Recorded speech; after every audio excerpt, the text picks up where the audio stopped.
2019.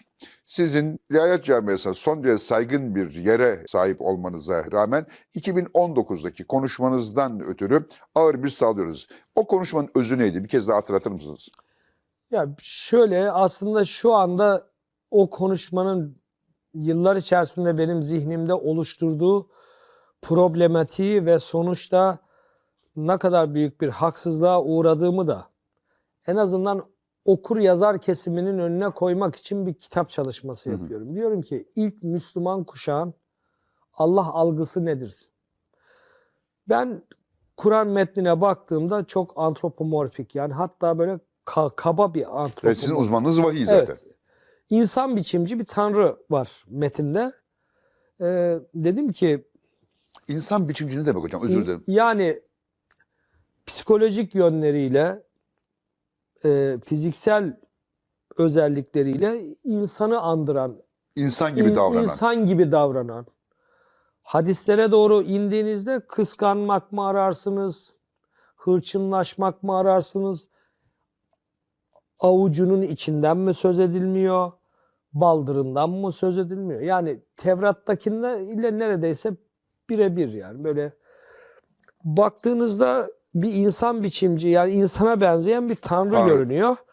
Dedim ki ben bir de Kur'an metninin hani kendisine yüklenen bir şey var, bir romantik bir anlam vardır. Bu dünyada kıyamet kopuncaya kadar bütün insanlığın tüm dini, ahlaki sorunlarına cevap verecek fleksibiliteye, esnekliğe, evrenselliğe sahip bir mesaj diye bir anlam var ya bizde. Şimdi ama kitabın içine girdiğinizde spesifik olarak pasajları okumaya başladığınızda işte Muhammed'in evlatlığı Zeyd'in eşini boşadı, onun boşadığı eşiyle evlendi. Ey Muhammed, biz sana has olarak sadece şu 9 grup kadınla evliliği bir tek sana tahsis ettik. Diğer mümin erkekler bu avantaja sahip değil gibi. Ya bir Kur'an'a biçilen evrensel mesaj anlamına bakıyorum. Bir metnin içindeki bu içeriğe bakıyorum. Burada bir şey var. Üstü oturmuyor. Oturmuyor. Bir de böyle Kur'an-ı Kerim'de bir insanın böyle hani kavga, çok hiddet, yani kan beynine sıçradığında söyleyebileceği tarzda ağır şeyler var. Kişiye özel. Ya dedim ki arkadaşlar, bunu tarihte ilk ben söylemedim ama benim geldiğim nokta şu dedim. Yani peygamber bir aydınlanma yaşamış belli. Fakat bu aydınlanma genel olarak bir aydınlanma. Yani önünde bir toplum var. Bu toplumdan dolayı sancılı ve bu topluma bir ahlaki açıdan bir çekidüzen vermenin yolunu arıyor. Kendince bulamıyor. O inziva tecrübesi sırasında bir aydınlanma yaşıyor. Bu vahiy dediğimiz şeyi genel, hani bir kitabın ünite başlıkları veya bölüm başlıkları gibi ana kolon itibariyle vahyi alıyor. Bunu yol güzergahında peygamberliğe başladıktan sonra bu detayları bu hani anayasanın ilk 4 maddesine uygunluk kriteri gibi.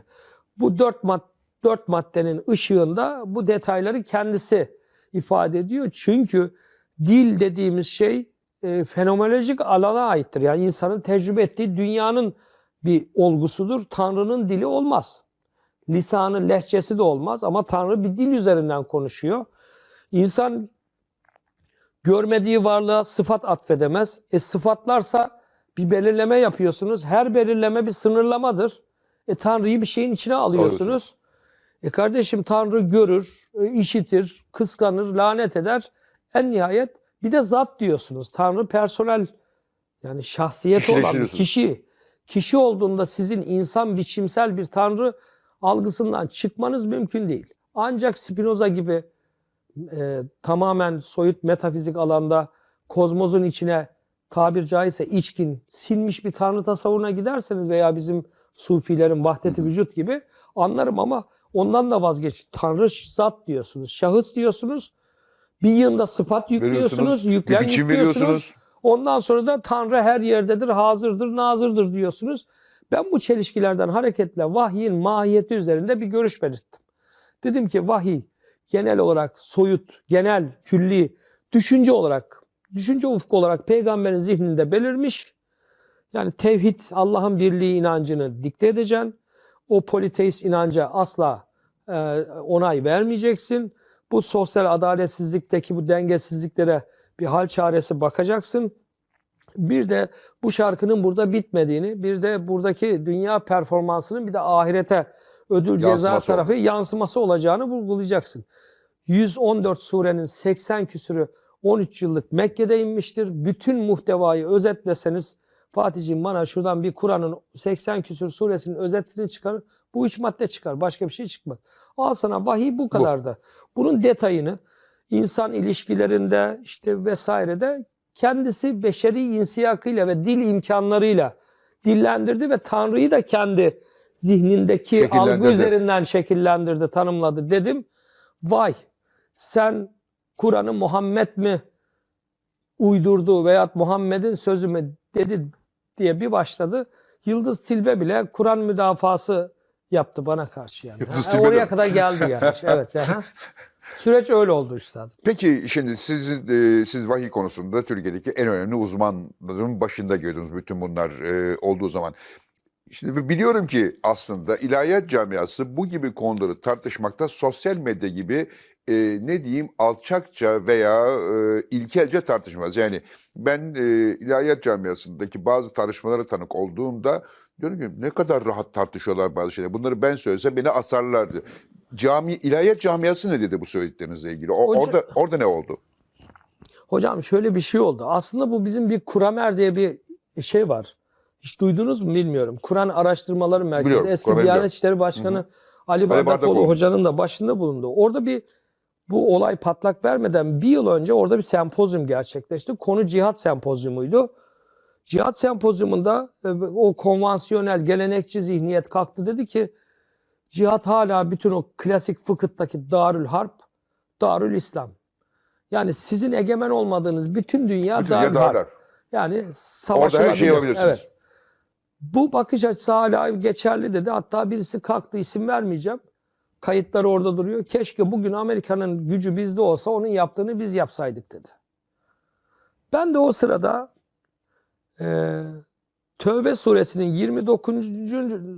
29. ayetinde şöyle bir ifade var. Müşrikler pisliktir. Necaset yani pisliktir. Bu yıldan sonra bir daha bu Kabe civarına bunları sokmayacaksınız. Sonra 30. ayet geliyor. Bir takım sıfatlar sayıyor. Allah'a inanmayan, hak dini din saymayan, şunlar bunlar dedikten sonra bu ehli kitap denen takımla da bu taifeyle de savaşacaksınız. Cizye verinceye kadar onların burnunu sürteceksiniz ve cizye alacaksınız. Bu ehli kitap dediğimiz Hristiyanlar ve Yahudiler. 29 bu, 30 bu. Bizim Müslüman gelenek bu iki ayet arasındaki bağlantıyı şöyle kurmuş. Hatta ayet şöyle diyor. Tamam, müşrikler bu yıldan sonra buraya gelmeyecek, bu topraklara. Şayet geçim kaygısı, ekonomik, ticari kesat gibi bir korku yaşarsanız Allah size başka bir kapı açacaktır diye bitiyor 29. 30. ayette cizye ayetiyle devam ediyor. Sahabiler falan ilk Müslüman nesiller demiş ki Allah bu müşrikler buraya girmesin dedikten sonra o hac mevsiminde orada canlı bir ticaret dönüyor biliyorsunuz. Müslümanları kapladı korku. Bizim ekmek parası ne olacak? Şimdi tezgah bozuldu. Allah da bunun üzerine tamam oradan kapadıysak buradan açıyoruz dedi. Dedim ki abi bu çok kötü bir politika var ya burada dedim. Yani sizin geçim kapınız oradan daraldıysa o zaman gidelim Hristiyanlara cizye. Ya bu adam sizi Mekke'de sıkıştığınız zamanlarda Habeşistan'da ağırladı bu insanlar sizi. Şimdi ne oldu da şimdi? Ya bu politikayı dedim yani Tanrı'ya atfedemezsiniz. Benim Tanrı'nın ahlakiliği ilkesi bu anlattığınız şeye uymuyor. Ben böyle bir Tanrı tasavvuruna katılmıyorum dedim. Senin dilin altında daha başka ne var ya? O baklayı çıkar derken oradan sonra bir dost meclisinde böyle hocam şu vahiy konusundaki baklanı bir çıkarsana der gibi bir konuşma aldı. Biliyorsunuz özel ortamlarda bazen böyle sakilleşir muhabbet. Evet. Orada o kayıt nasıl olduysa oradaki konuşmanın özel bir ortam. doktora dersi değil, seminer değil, sempozyum değil, YouTube programı değil. O oradan bir Yani bir dakikası grup kesildi. ilahiyatçı kendi aranızda sohbet ediyorsunuz. Evet, sohbet ediyoruz. Biraz böyle okur, yazar, çizer takımı oradan sızdırıldı. Yani ilahiyatçılar bu olay patlak verince üstadım, tabir caizse %99 onda 9'u bizi itin önüne attılar. %99 onda 9'u. Ben şunlara tanık oldum ya. Marmara İlahiyat'ta meslektaşımız, abim aynı anabilim dalındayız. Abim. Hani FETÖ'cülerle ilişkiyi yok deme çabalarını biliyorsunuz. O iltisakı. Onun gibi benim başıma bu kıyamet kopunca Facebook'tan bu meslektaş arkadaşlarımız, sen kim, vahiy hakkında konuşmak kim? Sen önce gel de benim yazdığım kitapları oku da haddini bil. Abi neler gördüm yani. Neler gördüm. WhatsApp gruplarında oturdular. Mürtet oldu bu. Katle vaciptir. Bunlar da döndü. Böyle oldu. Bir tek adam, o da ilahiyatçı değil. Yani severler sevmezler. Dücane Cündoğlu durdu. Doğru bir yerde durdu. Doğru bir yerde durdu. Bazı arkadaşlar da yani demek ki işlerinde böyle hani kuma ilişkisi gibi görmüş bizi ki fırsat bu fırsat, haklayın bir de siz vurun, bir tekme. Tabii öyle çok piyasa böyle oldu üstad. Biliyorsunuz evet. Dürüst adamın düşmanı çok olur. O yüzden çok dert etmemek lazım. Peki sonrasında dediniz ki ben yurt dışına gideceğim. Ve yurt dışında öğretim üyeliği yapacağım dediniz. Nitekim ben biliyorum ki size teklifler vardı. Ancak bunları kabul etmediniz ve kısa bir süre gidip geldiniz. Evet. Üstadım bu operasyon son nihai operasyon. Bundan bir buçuk sene önce de bir yoklama çekildi. Evet, ben o zaman boğuluyorum bu ülkede deyince siz beni davet ettiniz. Evet. Habertürk'te ben gideceğim dedim. Sonra bir yerlerden gitme kal bu şehirde diye bir oldu. Kaldık biz o zaman. Fakat kesilmedi o. Üstadım bu Marmara İlahiyat'ın bazı dini gruplar ve cemaatler nezdinde ta Tanzimat'tan beri gelen bu batılılaşma, modernleşme ve bir de bu hani İslamcılık, Garpçılık akımı var ya hocam. Onun sonra Cumhuriyet'e sıçrayan mücadelesinin uzantısı olarak buraya Şeyhülislamlığın, Osmanlı'nın devamı olarak bakılır Marmara İlahiyat'a. Ankara İlahiyat'a da Cumhuriyet'in ürettiği din politikasının temsil makamı olarak bakılır. Böyle bir üstü kapalı bir rekabet hep vardır. Ben Marmara mezunu ve çıkışlıyım fakat kafa yapım genellikle Ankara'ya uyuyor. Benim buranın çocuğu olmama rağmen gelmemin sebebi de ben değilim. Bunu anlatmayacağım burada. Gel buraya dediler. Israr ettiler. Adana'daki müthiş, keyifli hayatım alt üst oldu. Geldik. Geldiğim günden beri üstadım hiç durmadılar. Belli bazı mahfiller. O mahfillerin bu ilahiyatın üzerinde derin bir vesayeti var. Hatır ilişkileri Bunlar var. Cemaatler hocam. O gün bugündür geçmişe özellikle dönüp, galiba Marmara üzerinde İsmail Ağa'nın bir ağırlığı varmış gibi hissediliyor. İsmail Ağa'nın ağırlığı var. Başka bir takım Erenköy falan mı? Erenköy'ün var. Fakat Erenköy bu tür ayak oyunlarına çok girmiyor. Girmiyor, evet. Eğer mümkünse yani normal bürokratik yollardan diyelim ki tercihi varsa Fatih Bey daha zihniyetine yakınsa onu tercih ediyor ama size çelme falan takmıyor. Ahlaksızlık yapmıyor hocam. Bu beri tarafta İsmail Ağa'nın da tamamı ilgilenmedi aslında. Pek onların radarına ben girmedim. Sizin programlarınıza çok çıkan bir arkadaş var biliyorsunuz eskiden beri. Eskiden. Çok değil aslında. Evet. 2 veya 3 o çok ilgilendi bu meseleyle. Evet. Organizasyonun başını o çekti. O bir haftalık dönemde o linç kampanyasında bir haftalık bir arkadaş sosyal medyanın raporunu çıkarmıştı. Bir 4 gün trend topik oldu. Abi hesapların %70'e yakını pot hesap çıktı. Bir şey var yani orada. Ama ben orada hocam 2019'da dur diyen mahfiller o zaman ayrılsan iyi olur demeye başladılar. Ben onu şeye bağlıyorum. Karar Gazetesi'nde yazılarım benim teolojiden aktüel politikaya doğru gitti. Evet. kaval kemiğine vurdukça bu sefer de bizim kalem kırıldı. Çok net hocam, onu söyleyeyim. Peki. Kalem kırıldı. Sonra gittim. gittiniz. Almanya'da kaldım. Münster'de kaldım. Münster'e gittiğimde tam böyle o pandeminin tüm kısıtlılığının pik yaptığı zamana denk geldim. Hocam orada tabir caizse bir Mevlevi çilehanesi veya bir inziva hali gibi. İnsan yok.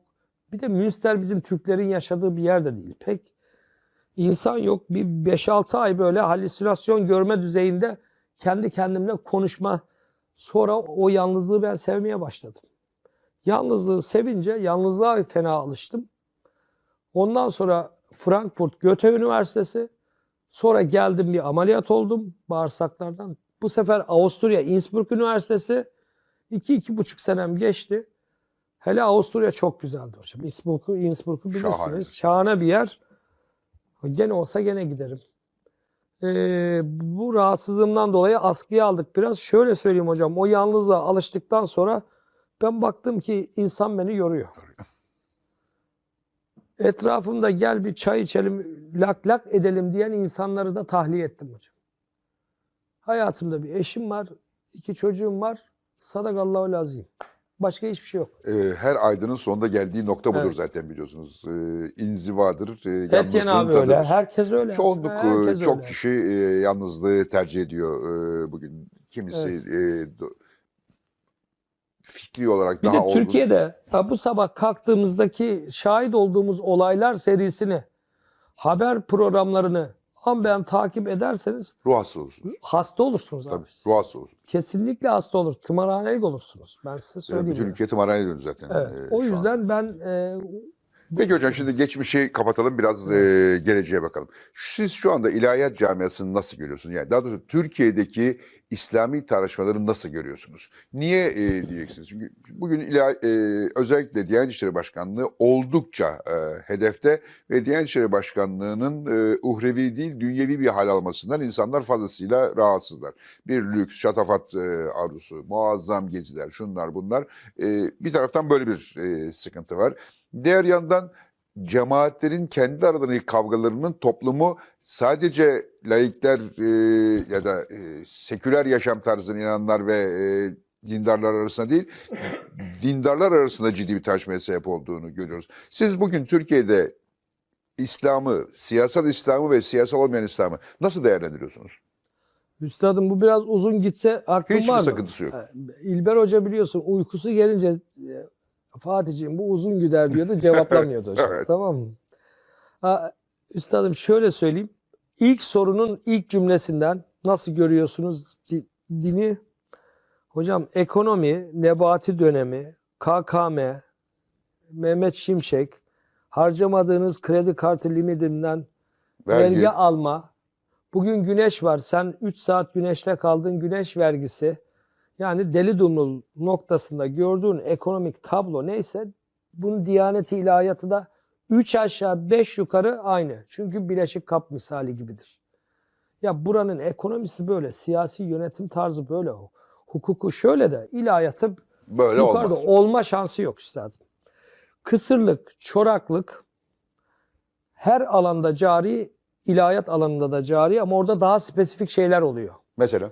Bir, Diyanet'ten başlayalım hocam.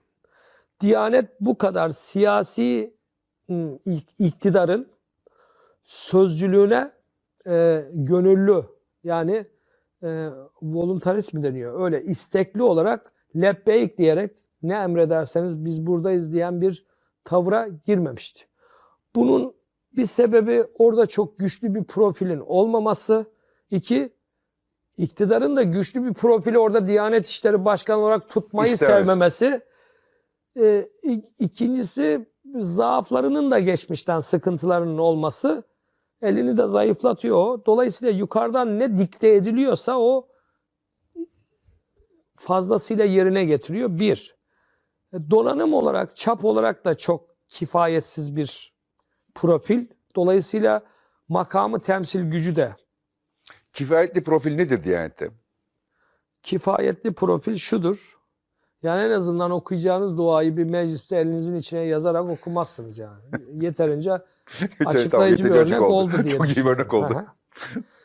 Şimdi veya bir yani ilahiyat profesör Arapça bir soru sorulduğunda şey ettirebilir misiniz bunu demezsiniz yani. Evet belki sular seller gibi Arapça konuşamazsınız ama soruyu da anlarsınız yani. ve iyi kötü bir cevap verirsiniz. Ya onu söyleyeceğim hocam. 3 siyasete bu kadar angaje olduğu bir dönem hiç ben tanık olmadım. Yaşımın erdiği nispette. 2 belli bir cemaat şu anda Diyanet'in üst düzey kadrolarında son derece etkili bir konumda.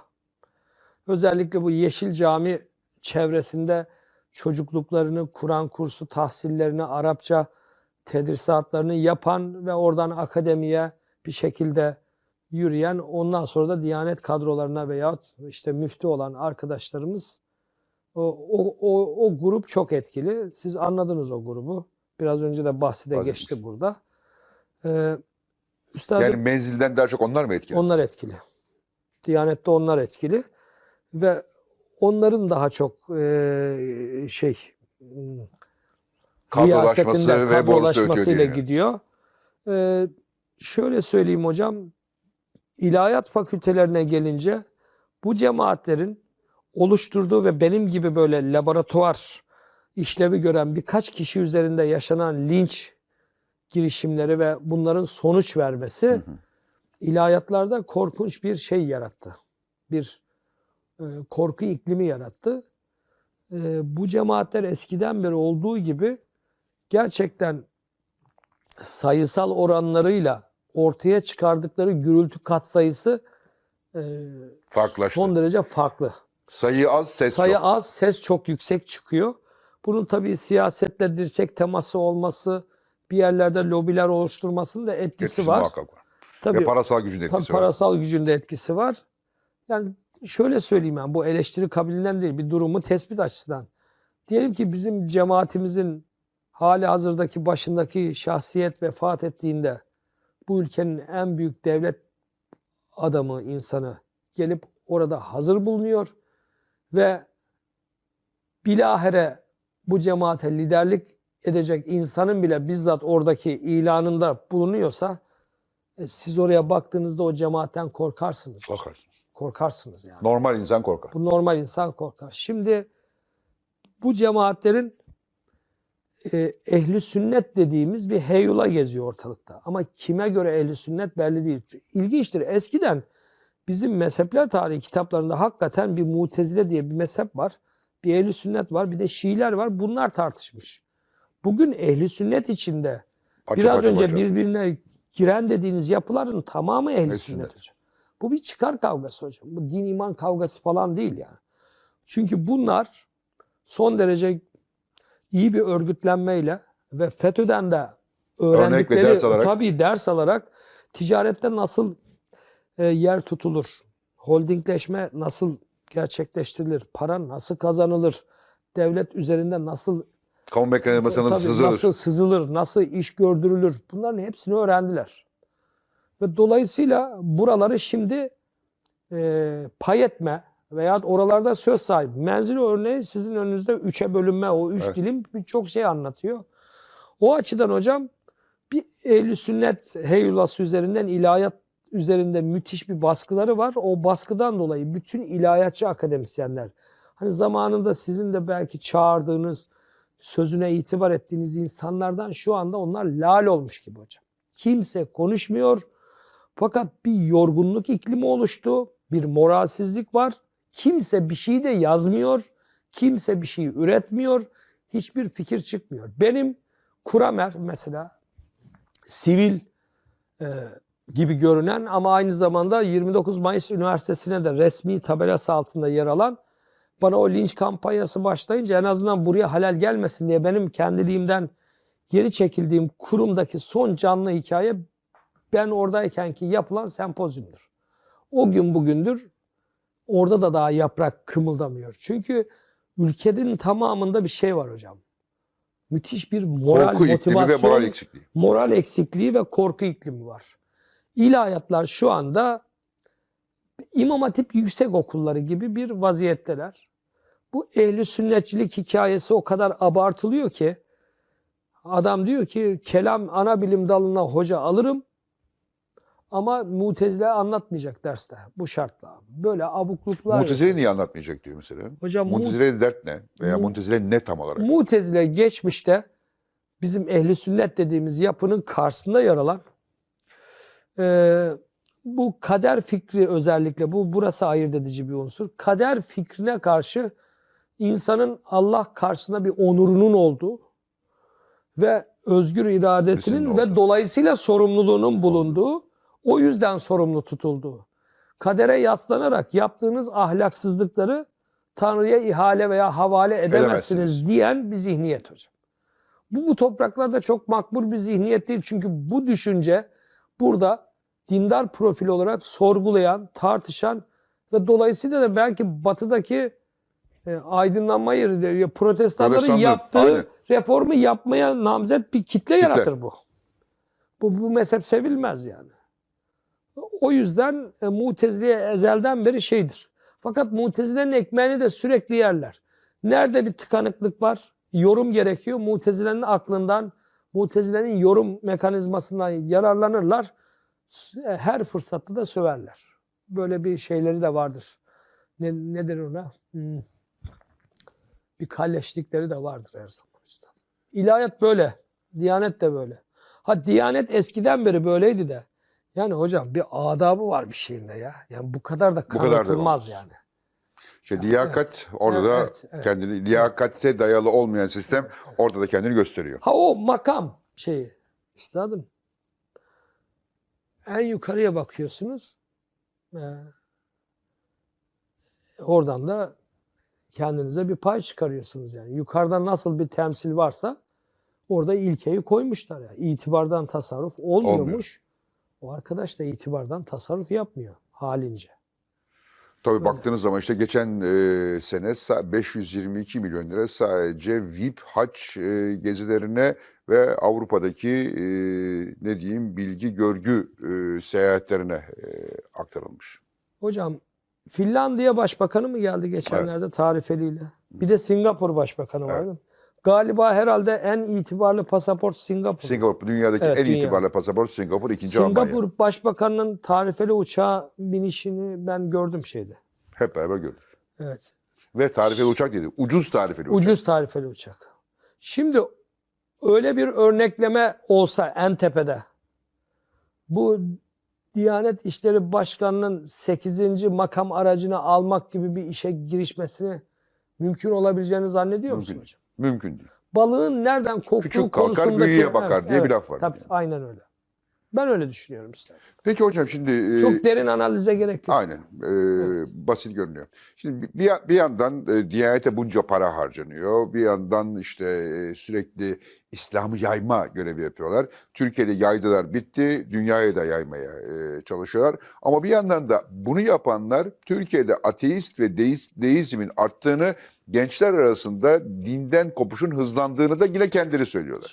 Yani bir yandan da büyük paralar harcayan, büyük bütçeler alan, kendini de bir yandan siyasetin emrine vermiş olan bir Diyanet var. Ama buna karşın ülkede o Diyanet'in korumakla ve doğruyu öğretmekle mükellef olduğu, dinden bir kaçış olduğu yine Diyanet'in kendi raporlarına yansıyor. Siz bunu gözlemliyor musunuz ve bunu neye bağlıyorsunuz? Gözlemliyorsanız. Ben gözlemliyorum. Onların gözünden veya cemaatçilerin gözünden bunun sebebi bendirim. Diamond temadır. İhsan ele açıktır. Muhtemelen bu deizmin yaygınlaşmasının sebebini biz görürler. Ben görüyorum bunu.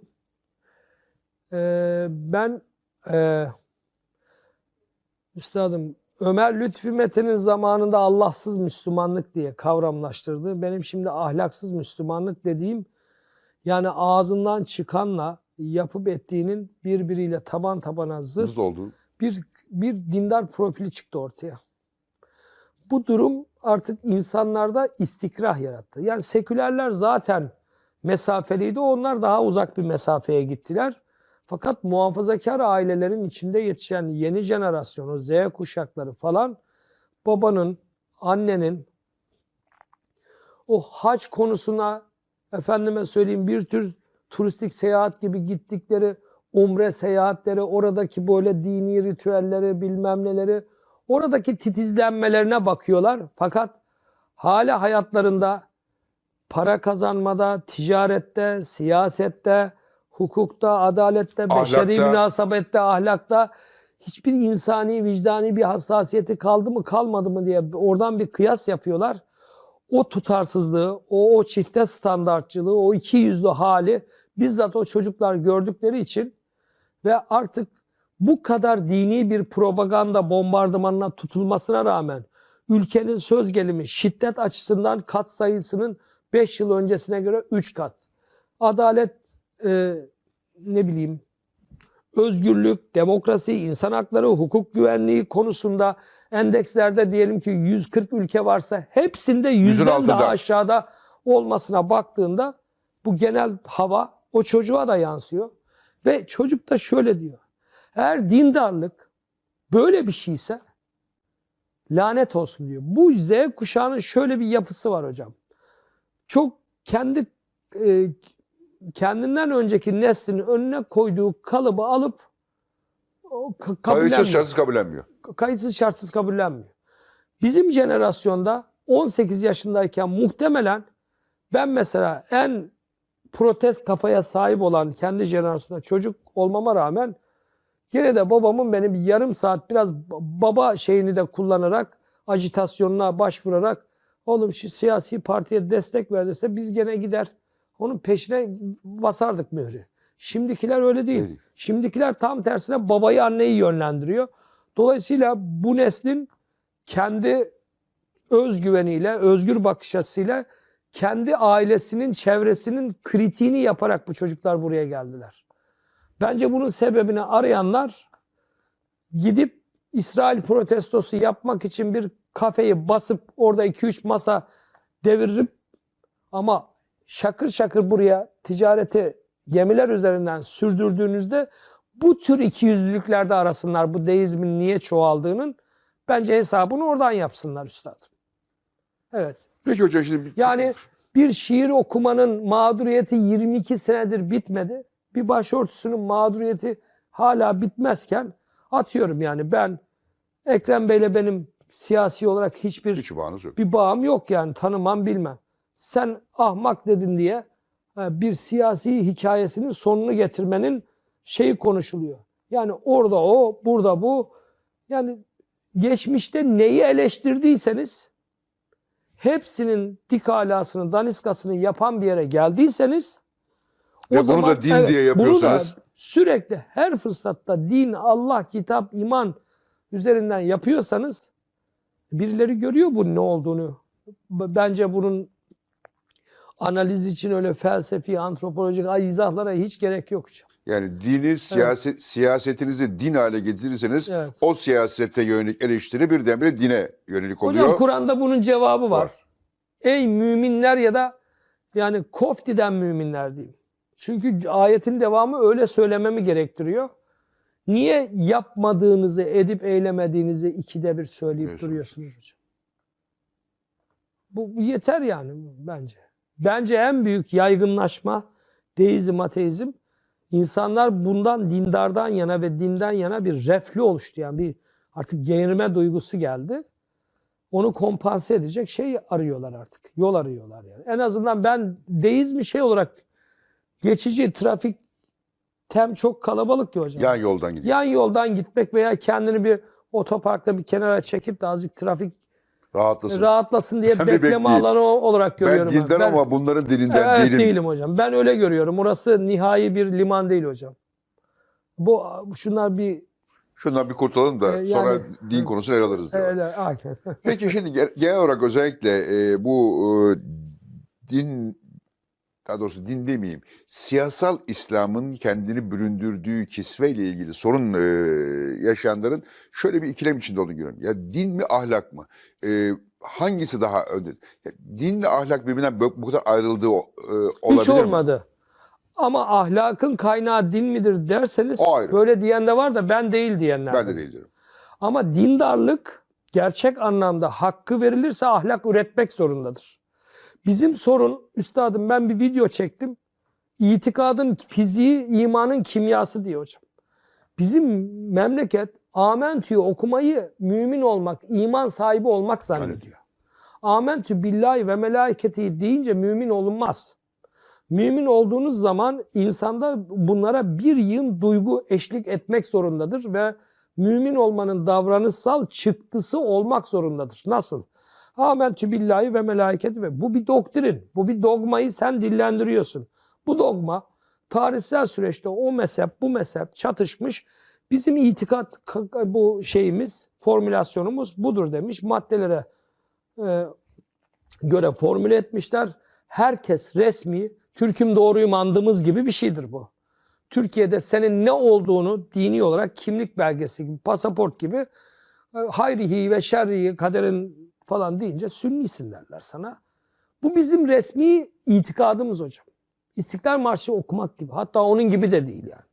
Bir metni okumak gibi. Burada hiçbir duygusal bir bağ yok inandığınız şeyle.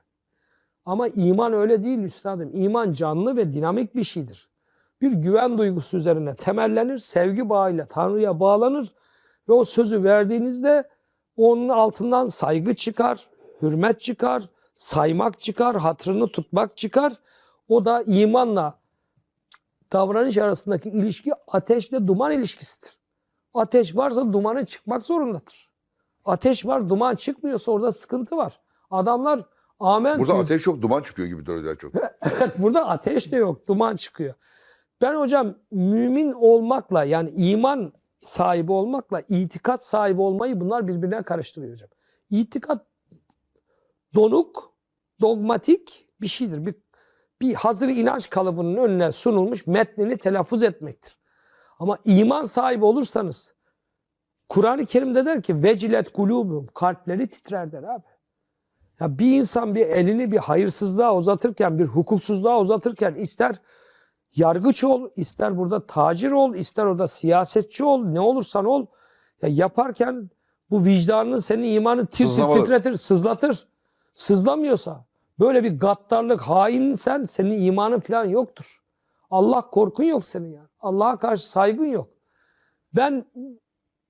Mümin yok hocam piyasada. Onu söyleyeyim yani. Mümin yok. O yüzden itikadı iman zanneden bir kitle var böyle. Zavallı bir Müslümanlık var. Bu da ahlaksızlık yaratıyor. Ben o yüzden diyorum dindarlık gerçek manada iman üzerine temellendirilirse ahlaklı profil çıkar. Bir tek ahlak Müslümandan çıkar demiyorum. Müslümanların da ahlaklı olanı bu yoldan çıkar. İman olmak şartıyla. İtikadı olandan ahlak çıkmıyor hocam. Her türlü hainliği görebilirsiniz. Ama lafazanlıkta onunla baş edemezsiniz. Sürekli dinden, kitaptan, imandan söz eder ama hiçbir ahlaki performans göremezsiniz. Bu yüzden diyorum ben ahlak için din zorunlu koşul değildir. Ama din için... Ama gerçekten dindarım diyen için ahlak olmazsa olmaz koşuldur. Çünkü dindarın üzerinde ahlaksızlık çok daha sakil ve şeyde çok bulaşıcı görünüyor. Yani etkisi de işte bugün deizmin bu çarpan etkisiyle çoğalmasının sebebi dindar üzerindeki ahlaksızlığın bulaşma katsayısı daha yüksek hocam. Ha, seküler adam diyorsun ki adamın bir kutsalla bağı yok, dini referansı yok, kişisel tercihidir, yapmıştır. Kişiye özel parantez alıp böyle bir ahlaksızlığı olmuştur dersin. Ne dersin? Ama sen burada sürekli Tanrı referansı kullan, ilahi, kutsal de ortaya yap. O zaman bunun dinden nefret ettirme yönündeki bulaşma etkisi katsayısı çok yüksek oluyor hocam. Evet, böyle düşünüyorum. Peki şimdi bizim hep çocukluğumuzdan beri bildiğimiz, bizden öncesinde de bilinen, yüzlerce yıldır belki de bu topraklarda egen olmuş bir ne diyeyim Anadolu irfanı, bir Anadolu Müslümanlığı diye bir şey vardı. Bu biraz daha Arap Vahabi anlayışından uzak, daha yumuşak, daha hoşgörülü, biraz bizim Orta Asya geleneğine de bağlı bir İslam anlayışı vardı. Hatta işte bunu özellikle Cumhuriyet kurulurken de bunun Maturidiliğe biraz da yakın bir İslam anlayışı olması konusunda da Cumhuriyet'in böyle vardı. Daha hoşgörülü, daha yumuşak ve daha az ne diyeyim bu ahlaki meseleyi dinden ayırmayan bir anlayış vardı. Bu giderek değişiyormuş gibi görünüyor. Niçin bizde bir Arap yanlısı bir İslam anlayışı bu kadar egemen olmaya başladı? Bütün dünya bizim Anadolu irfanı dediğimiz meseleye biraz daha ya galiba doğru İslam, esas İslam bu derken biz niye buraya yöneldik? Bu ilahiyatlarda yapılmış bilinçli bir tercih miydi? Üstadım önce şeyden Anadolu İslam'ından alayım. Anadolu İslam'ının bence özgün orijinal formunda maturidilik çok baskın bir unsur değil. Öyle mi? Maturidilik çok periferide kalmış bir yapıydı ve onun periferide kalmasına dair 10-15 madde sıralayabilirim. Biz Münster'de ilginç Almanlar maturidilik üzerine benim gittiğim üniversite orada maturidilik antolojisi hazırlıyorlar ya. Almanlar böyle abi. Nepal'de Katmandu'da ne yetişiyor? Patates hangi cins ürüyor? Onu bile öğreniyor. Evet. Adamlarda böyle bir merak var. Şimdi maturidik ben Anadolu İslam'ının daha çok heretik demeyeyim. Heterodoks İslam diye Ahmet Yaşar Hoca'nın mesela çalışmalarında gördüğümüz aslında Bektaşilik, Evet. biraz Yesevilik, biraz Orta Şaman unsurlarının da geldiği. Evet, bu yapı, bu Osmanlı'nın kuruluş evresinde de aynen bu var. böyle. Şeriatla araları çok öyle hoş olmayan, mesafeli ama eline beline diline hassasiyet üzerinden insani refleksleri, doğayla, tabiatla, eşyayla ilişkisi çok daha bugünkü Müslümanlık algısına göre daha doğal, daha sahici ve daha düzgün bir ilişkisi olan Anadolu İslamı buydu. Şimdi halihazırda bunun maturidilikle farkı nedir bunun tam olarak? Hocam maturidik basbayağı bir entelektüel, kitabi bilgi yoğunluğu çok baskın bir ekoldür maturidilik. Hı hı. Yani mektepli, medreseli bir ekoldür maturidilik. Ama öbürü şifahi olarak daha çok sözel ve aynı zamanda biraz daha tasavvuf pratiği üzerinden gelen bir. Gidin mesela ya bugün okumuş yazmış dindarın bile maturidilikten haberi yok. Abi yok. Doğru. Ben şimdi burada İmam Hatip bitiren hatta ilahiyat bitiren 100 kişi çağıralım. Şu ehli sünnetin 2 tane ana kolon gibi mezhebi var. Biri Eşarilik, biri Maturidilik. Arasındaki kimisi 60'a kadar çıkarıyor. Bir farkları 5 tanesini şurada sırala de bilmez. Yani ben Ortodokslukla Katolik'in farklarını sormuyorum. Bilmez. O kadar aslında yabancılar. Maturidilik daha yeni bu son dönemlerde ön plana çıkmaya başladı. Selefiliğin karşısında bir şey olarak. Ama şu doğru hocam, burada bir Arap formalizmini yani şekilciliğini din olarak algılayan, hatta onu kanıksayan ve onu sahiplenen bir tuhaf yapı var. Tuhaf yapı var. Ya Araplar bunu sahiplenmezken bu kadar bugün... Araplar bunu sahiplenmezken bizde öyle bir şey var. Bunun biraz uzak geçmişe gideyim ve Aydın Abası olsun kısa kestirerek geleyim. O hiç kısa kesmiyorum siz gibi anlatın. Bir Osmanlı imparatorluk evresine geçtiğinde bir gaza devleti olduğu için ve hep de öyle gitti yani. Moğol'un önünden kaçarak tutunmak isterken talih yaver gitti. Birdenbire bir imparatorluğa doğru evrilen süreçte böyle kurumları falan filan oluşmamıştı. Eğitim öğretim kurumlarında bu Nizamiye ekolü var ya, bu Selçuklu döneminin bakiyesini devraldı. Hem müfredat olarak aldı hem biraz zihniyet olarak aldı. Fakat Nizamiye Şafiilik üzerine kurulmuştu. Şafiilik de İslam'ın sünni yorumunun en katı lafızcı 2 yorumundan birisidir. Lafızcı dediğim literal, yani Kur'an metninin içeriği değil söze bakan. Evet, sözel olarak söylediğinin gereğini yapma. Böyle. Halid-i Bağdadi ekolü mü diyebiliriz buna biraz? Efendim? Yok, oraya geleceğim hocam. Şimdi bu böyle geldi. Osmanlı medreselerinde asırlar boyu ağırlıklı olarak Şafii hukuku okutuldu. Hanefi hukuku okutulmadı. Hanefi hukuku biraz daha esnektir hocam. Yani rey dediğimiz, akıl dediğimiz, akıl yürütmeye, mantık yürütmeye, sürekli her konuda bir ayet var mı, bir hadis var mı aramadan, canım bir de Müslümanca bakış açısı var. Ya şunu da biz çözeriz diyebilen şey. Zaten ama bizim Anadolu'nun damarı mezhebi da bu değil midir? Evet. Bu Yani zayıf Şafii ki. biraz Evet. daha Kürt mezhebi gibidir. Evet, aynen. Hanefi biraz daha Türk Evet. mezhebi gibidir. Hanefilik, Şafilik gündelik fıkıh pratiği. Yani abdest, namaz, şu bu. Ama asıl belirleyici olan bizim dünya görüşümüzü şekillendiren bu itikat mezhebi. Orada da Osmanlı medreselerinde Eşarilik okutuldu. Maturidilik okutulmadı. Maturidilik daha yeni keşfedildi. Eşarilik de o üstadım. Aslında insan özgür görünür ama sonuçta kadere mahkumdur anlayışını savunan bir mezheptir. Ve biraz da siyasal iktidarın işine gelen de bir paradigma bu aslında. Bakın gördüğünüzde 300-500 kişi ölür. İşin fıtratında var denir, çıkılır. Çıkılır gider. 50 bin kişi ölür, kader denir, gene çıkılır. Toplum bunu satın alır. Almanya'da bir tren kazası olsa cinayetin sorumlusu kim diye araştırılır. Burada kadere hamledilir. Oralardan geliyor. Burası Osmanlı böyle Yani geldi. aslında Eşarilik siyasal İslam'a güç veren bir Güç veren yaklaşım. bir yapısı var hocam. Gelelim şeye.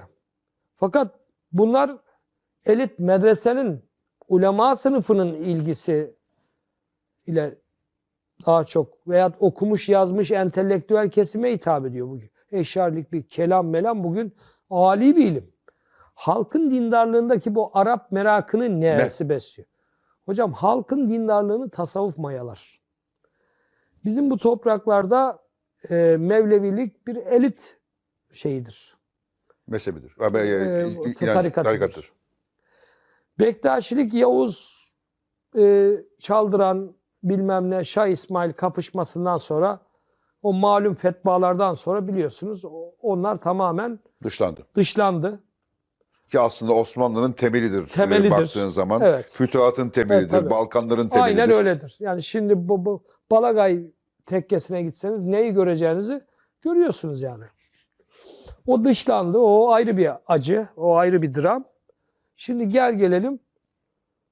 Halid-i Bağdadi diye bir adam çıktı. 19. yüzyılda ama kendisi buralara gelmedi. Osmanlı'ya buradan halife gönderdi böyle sürekli. Bu halifeleri geldi buralarda Osmanlı'nın bürokrasisine, saltanat katına kadar çıktılar. Çıktı ve yerleşti. Ve oraya yerleştiler. Ve o kadar etkili oldular ki bir süre Osmanlı yönetimi bunlardan bizar oldu. Bunları Sivas'a sürgün ettiler. Aslında bir Nakşibendilik oldu değil mi bu? Tabii Nakşibendiliğin yani ki aslında Nakşibendi bir Orta Asya geleneğiyken ekolü olmasına rağmen Araplaştırıldı. Bu Kürt Araplaştırıldı. Çok karakteristik özelliği. Şeriata sımsıkı bağlı kalmak, Şiilik ve türevlerini son derece düşman olarak kodlamak, devletin siyasetine karışmamak, sürekli devletle iş tutmak, devletin yanında yer almak. Karışmamak diyor da yani el pençe hizmetinizdeyim deyip bildiğini okumak. Bildiğini okumak. Geldiler Osmanlı'ya. Sonra bir daha dönüş yaptılar onlar. O dönüş hocam. O dönüş devam ediyor hala. Bugün Türkiye'de Menzil, İsmail Ağa, İskenderpaşa, Erenköy. Hatta zorlarsak Süleymancılar zorlarsak yani bütün bu kollar hepsi buraya bağlanıyor. Burada bu Arap şekil, model, kalıp ve İslam'ın Arap yorumu bu Halidi Bağdadi gelenekte son derece baskındır. Kılık kıyafete bakabilirsiniz. İkincisi kadın bu tasavvufun bu yorumunda hayli geri plandadır. Burada bu yorumunda ama. Mesela bir Mevlevi gelenekte hiç asla. İlginç yerlerde görebilirsiniz kadınları. Ben hatta cerrahi şeyler biliyorum. Kendisine halife tayin eden kadınlar var. Evet. Bu Arap İslam'ının da halk katında bu kadar rağbet görmesinin arkasında bu Halidi Bağdadi tasavvuf kolunun Türkiye'deki malum en iri kıyım cemaatlerin tamamının oraya bağlı olması. Evet. Oraya bağlı. Yani Artık bizim için bir yani Kanarya Sevenler Derneği gibi, yani gidip de Şeyh Galip Tekkesi'nde Mevlevilikle iştigal etmek artık tamamen bir kültürel, folklorik bir şey olmuş. folklorik bir şey oldu ya. Onların daha hükmü yok üstadım. Evet, ne yazık ki daha bize ait olanların giderek hükmü Evet. azalıyor. Peki bu tam da nasıl soracağımı da aslında bir türlü toparlayamıyorum. Diyanetin görevi, Cumhuriyet'in kuruluşunda aslında bu sistemle mücadele etmek değil miydi? Yani Diyanet aslında böyle kolların işte kendini güçlü hissetmiş, güçlenen ve siyasete müdahil olmaya başlayan, siyaset içi olmaya başlayan kollarla mücadele değil midir Diyanet'in görevi? Bu böyleydi. Bunu zaman zaman da işlevini yerine getirdi. Çünkü. Ama hem politik olarak iktidara koşullu olarak getirdi veya iktidarın atadığı kişinin dirayetiyle getirdi. Mesela bu anlattığınız tarzdaki iş gördüğü dönem Tayyar Altıkulaş dönemidir. Veya Rıfat Börekçi dönemidir. Ama, hatta Mehmet Yılmaz dönemidir belki. Evet, Mehmet Yılmaz dönemidir. Fakat şöyle bir şey var. Üstadım, bizim laikliğimiz bize özgü bir şey. Şimdi Mustafa Kemal Atatürk ve yakın çevresi dedi ki, yani bu milletin dinsiz olarak yol yürümesi veya varlığını sürdürmesi mümkün değil. Fakat dini tamamen devletin kontrolü dışında bırakırsanız bunun nereye uzanacağı da belli değil. Örnekleriyle. O zaman dini devletin gözetim ve denetiminde kontrol altında tutmak ve aynı zamanda merdiven altı yapıları da engellemek. Çünkü bunu yaparken siz sadece bunu ihdas etmediniz. Bir taraftan da tarikatları, tekkeleri, zaviyeleri, öncesinde de hilafeti ilga ettiniz. Tabiat boşluk kaldırmıyor. O boşluk bir yerde kendine bir mecra bulacak. O mecrayı da bir denetim mekanizması. Fakat bunlar zamanla böyle bir tek parti yıllarının belki, nasıl söyleyeyim hocam, biraz orada biraz kök sökücü mü biraz şey oldu. Dine karşı politikalarda biraz aşırıya mı kaçıldı? Aşırıya mı kaçıldı? Ne olduysa bu dindar veya zamanla politik alanda sağcı diye anacağımız seçmen kitlesi devletin bu diyanetine itimat etmedi hocam. Yani ben senin anlattığın dinin kaynağında, arkasında veya kurucu kodlarında bir halis niyet, samimiyet görmüyorum. Siz art niyetlisiniz diye bizi dinsizlemek için yaptınız siz bunu. Tabii bunların ajitasyonları da bu yeraltılarda, bu Nurcu cemaatlerde, Süleymancı çok anlatıldı hocam. Ya ben 1970'lerin ortalarında ortaokul okudum. Ya lisenin sonuna kadar Atatürk nasıl bir din düşmanı, kafir, hain olduğunu dinleyerek geçtim. İmam Hatip'teki bütün meslek dersi hocalarımızın bize empoze ettiği hikaye buydu yani. Ve önümüze verilen Rıza Nur'du. İşte Fesli Kadir'in anlattıklarıydı veya yalan söyleyen tarih utansınla biz yetiştirildik. Bir de böyle bir ajitasyon şeyi de var, yani, edebiyatı da var. Hocam böyle olunca bu cemaatler pıtrak gibi çoğaldılar. Fakat cemaatlerin devletle iş tutmaları Cumhuriyet'le birlikte peyda olmuş bir şey değil. Devlet belli bir mesafede tutarak, hatta böyle bir, nasıl söyleyeyim, regülasyon kurumlar da ihdas eder. Regülatör gibi. Evet. Yani meşiyat. Meclisi meşayih. Böyle. Ara kurumlar, böyle düzenleyici kurumlar. Bizde o da olmadı. Diyanetin şeyinden tamamen çıktı bunlar, radarından. Evet. Siyasete acaba yaklaştılar. Belki işin o tarafını korumak mı gerekir diye zaman zaman düşünmüyor değiliz. Değil mi? Ben de şöyle düşünüyorum. Ya bir serbest bıraksın. Ben Şirin'in programında söylemiştim. Bak, çok radikal bir laf söyleyeceğim. Bu tekke zaviye yasağını tekrar geri getirip, yasak değil arkadaşlar, serbestsiniz deyip, ama kuralları bunlar. Ama kuralları böyle, geçmişte nizamı olduğu böyle. Gibi meclisi meşayihli kurmak. Çünkü şöyle hocam, resmen yoklar. Ama fiilen her yerdeler. Her O zaman ben sizi resmen de göreyim. Vakıf veya dernek diye örgütleniyorlar, evet, ama her yerdeler. Kontrol dışındalar. Kontrol dışındalar. Sorumluluk almazlar. bütün eller taşın altında kalsa onların eline rastlanmaz. Rastlanmaz. Ama her yerde varlar. O zaman yasallaştırın. Nizamını, tüzüğünü belirleyin ve denetleyin. Göreceksiniz rağbet azalacak. Çünkü off the record iş çevirmek hem Çok daha daha kolay. avantajlı hem de Denetimden muafsınız. Ben onun için böyle bir teklif getiriyorum yani. Bak çok daha hayırlı olacak.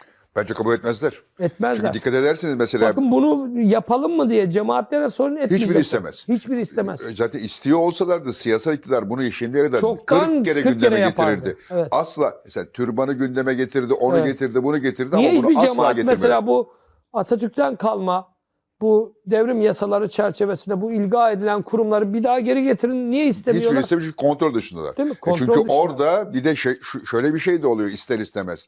Şimdi adam öldü, 3 çocuğu kavgaya tutuştular, 3'e bölünecekler belki. Halbuki geçmişte olsa bu ne diyeyim cemaat içi demokrasiyle veya da cemaatler arası ortak konsensüsle çözülebilen sorunlardı. Evet. Şimdi onlar kalmadığı için böyle bir ne diyeyim gri alana dolaşmak onlar için çok Daha da iyi olur. rahat Tabii, oluyor. tabii. Aynen. Peki siz İslam'da bir reform gerektiğine inanıyor musunuz? Sizin söyledikleriniz daha pek çok böyle bilim ne diyeyim fıkıh uzmanının veya işte vahiy uzmanının veyahut da işte İslam'ın farklı alanda çalışan kişilerin söyledikleri bazen böyle bir uç noktaya gelince sizin gibi linç ediliyorlar, mürtet ilan ediyorlar, kelleleri isteniyor ve böyle pek çok din adamımız var öncü olan. Ne bileyim işte sizden önce de Yaşar Nuri Öztürk çok hedefteydi. Zaman zaman Diyanet İşleri Başkanları bile hedefe kondu böyle medeni düşüncelere sahip oldukları zaman. Siz İslam'da bir reform gerektiğini düşünüyor musunuz ya da İslam buna cevaz veriyor mu? Şöyle söyleyeyim, bizim bu İslamcı tayfa İslam'da reform deyince hemen Hristiyanlıktan hareketle bir illetleniyorlar, böyle bir huysuzlanıyorlar.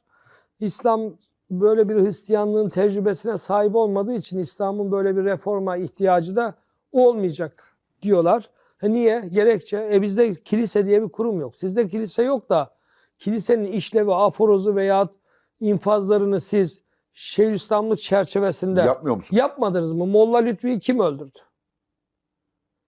Kemal Paşazade'ye sormuş ya Sultan Selim'e, senin bu hocandı, bu niye öldü? Hasede akran belasına kurban gitti diyor. Ya böyle insanlar harcandı. Bakın orada Eyüp'te yatıyor şimdi o adam. Bunun gibi daha nice böyle infazlardan söz edebilirim. Yani siz yapmadınız bunları. Bana uygulanan neydi yani? Kilisede bundan farklı bir şey Hocam bunu yapmıyordu. çok dertlenmeyin. Niye Bunu dertlenmeyin? dertlenmiyorum. Bütün mezhep kurucuları benzer Böyle. problemleri yaşamışlar zaten. Hepsi hapislerde sürünmüş. Ama şunu söyleyeyim, ben çok net bir şey söyleyeceğim. Protestanlığın kurucu babası Luther gitti kilisenin kapısına çaktı. Değil mi? 90 küsur maddelik bildirgeyi. Hocam biz böyle cami kapısına çakmayız belki ama olgusal olarak İslam'ın dört dörtlük bir reforma ihtiyacı var. Ben bunu net söylüyorum. Bu kadar belki bugüne kadar bunu net söyleyen de olmadı. Var diyor demekle bunu birileri kalkıp kolları sıvayıp enstitüler kurup beraber hocalarını, ulema sınıfını toplayıp yapalım bunu arkadaşlar neyin nesiyse gibi bir çabaya girmeyecekler. Ama tarih kendi ilcaatını dayatmasını bunlara kanırta onu yaptıracak. Zaten evrilerek gidiyorlar. Sürekli reforme ederek kendilerini yürüyorlar hocam. Şu anda söylemleri dışında modern hayatın bundan 20 sene, 25 sene önce atıyorum Bilgi ve Hikmet dergisinde Abdurrahman Aslanlar'ın, Ali Bulaşlar'ın modernizm karşıtlığı yani evde buzdolabı kullanmak caiz midir, değil midir? tartışmalarından geldiğimiz yerde. Yani bu geldiğimiz noktaya baktığınızda İslamcıyım diyenlerin bugün hele de iktidar çevresine öbeklenenlerin neresinin moderniteyle, modernizmle bir sorun olduğunu görüyorsunuz hocam? Tam aksine. Tam aksine. Modernizm bütün nimetlerinden faydalanıp altta kalanlar için bir ilkel İslam öneriyorlar. Tabii. Modernizmi adeta böyle emiyorlar hocam. Mahsederek yaşıyorlar. Ama söylem düzeyinde de o İslam'ın o klasik şeyini de vatandaşa Yansıtmaya telkin çalışıyor, olarak telkin olarak yansıtıyorlar. görüyor. Peki böyle bir değişim başlaması gerekirse İslam'da, bir yandan dediğiniz o kadar doğru ki, yani İslam bir yandan da kendi kendini reforme ediyor. Küçük adımlarla gidiyor ama bunu Edecek yani. bir şekilde de yapıyor ve daha da hızlanacak bu. Peki bu yapılırken öncülük kimdedir? Şu açıdan soruyorum şimdi.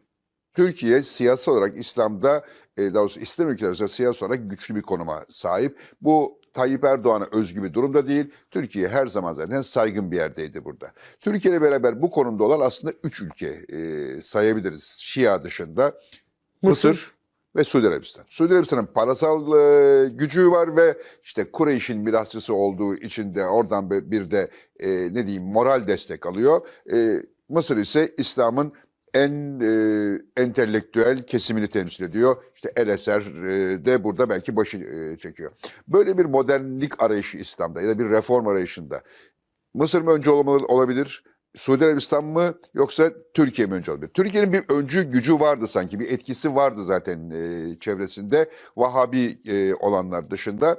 Şimdi bakıyorsun Vahabi Suudi Arabistan'da bile bir Bin Selman gerçeği var ve adam bir modernizasyon süreci başlattı. Ama orada ben Bin Selman döneminin bir ara dönem gibi olduğunu Öyle düşünüyorum. Tabii yani peygamber öncesinden beri Necid, Orta Arabistan, Hicaz bölgesinin Araplı ve eşyayı varlığı dolayısıyla da dini algılaması çok şeydir. Kaba, nobrandır, serttir yani.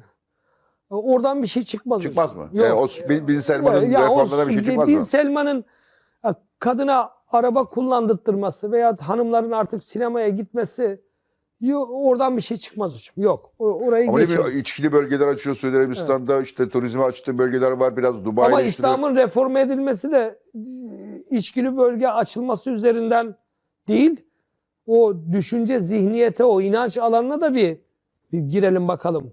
O sadece Daha oraya girmiyor mu? görselle ilgili. Ha, görselle Tabii ilgili. görselle ilgili. Yani. Evet. Oraya girmiyor. O zaman bu tabii. iş Mısır mıdır, Türkiye'nin görevi Mısır midir? mıdır, Türkiye midir diye düşünüyorum. Mısır bir ara bizden daha iyiydi Daha iyi, ama bayağı orada da daha iyi. aforozlar oldu. Oranın da bir kilisesi var. Ezher diye biliyorsunuz. Hele sen şu. Ben o potansiyelin hala Türkiye topraklarında olduğunu düşünüyorum. Bugünkü Türkiye'deki siyasi iktidarın din algısının ya da benimsenmiş gibi göründüğü, pragmatik olarak bakın ben şunu söyleyeyim. Çünkü ben Cumhurbaşkanı'nın ağzından bu İslam güncellenmeli arkadaşlar. 1400 yıl önce indirilen hüküm bugün aynıyla uygulanır mı yahu? Diyen cümle de duydum. Duydum. Duydum. Bunun arkası gelseydi çoktan reform olmuştu 22 senede. Gelmedi. Ama pragmatik olarak şu anda o zaten o genel merkez parti olma hüviyetini 50'li oylardan 40-30'a doğru inince çekirdek kitle artık cemaatlerin de biraz da çıkar ilişkisine dayalı olarak orada yapıştığı bir çekirdek kitle var ya, o konsolidasyonu sağlamak için İslam'ın o yorumunu benimsemiş gibi görünüyor siyah. Öyle olunca bu geçici bir dönem ben. Ben Türkiye'de bu cemaatlerin bu görünürlüğüne paralel olarak temsil ettikleri dini söylemin ve düşüncenin de aynı O şekilde kadar yaygın karşılık bulduğuna asla inanmıyorum.